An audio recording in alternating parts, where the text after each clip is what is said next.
তুমি কোথায় যাচ্ছ এইটার ইংরেজি অর্থ হবে where are you going. Where are you going অর্থাৎ তুমি কোথায় যাচ্ছ। আজ কি রান্না হয়েছে এইটার ইংরেজি অর্থ হবে what has been cook today. What has been cook today অর্থাৎ আজ কি রান্না হয়েছে। তুমি এত দেরি করছো কেন এইটার ইংরেজি অর্থ হবে why are you so late. Why are you so late অর্থাৎ তুমি এত দেরি করছো কেন।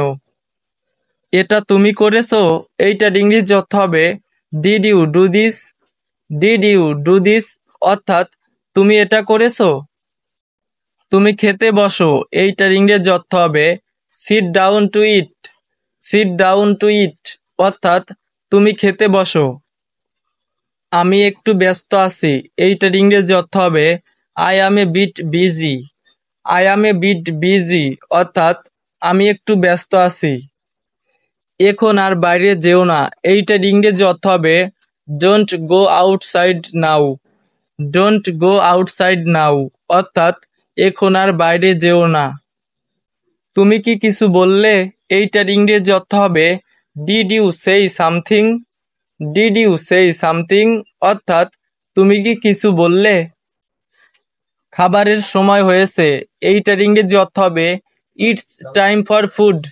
ইটস টাইম ফর ফুড অর্থাৎ খাবারের সময় হয়েছে। আমার জন্য অপেক্ষা করো এইটার ইংরেজি অর্থ হবে wait for me. Wait for me অর্থাৎ আমার জন্য অপেক্ষা করো। তোমার কাজ শেষ হয়েছে এইটার ইংরেজি অর্থ হবে is your work done. Is your work done অর্থাৎ তোমার কাজ শেষ হয়েছে।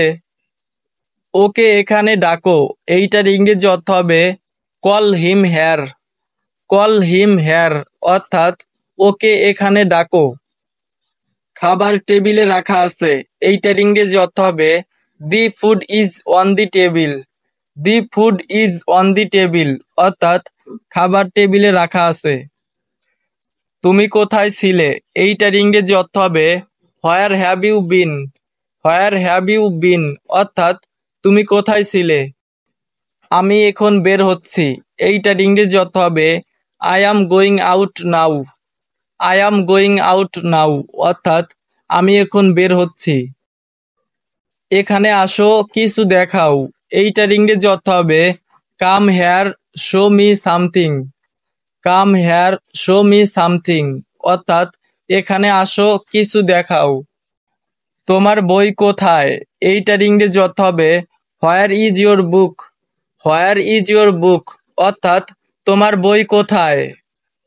তোমার জুতো কোথায় এইটার ইংরেজি অর্থ হবে where are you shoes. Where are you shoes অর্থাৎ তোমার জুতো কোথায়। প্রিয় ভিউয়ার্স এরকম ভিডিও পেতে আমাদের চ্যানেলটি সাবস্ক্রাইব করে অবশ্যই পাশে থাকবেন। ধন্যবাদ।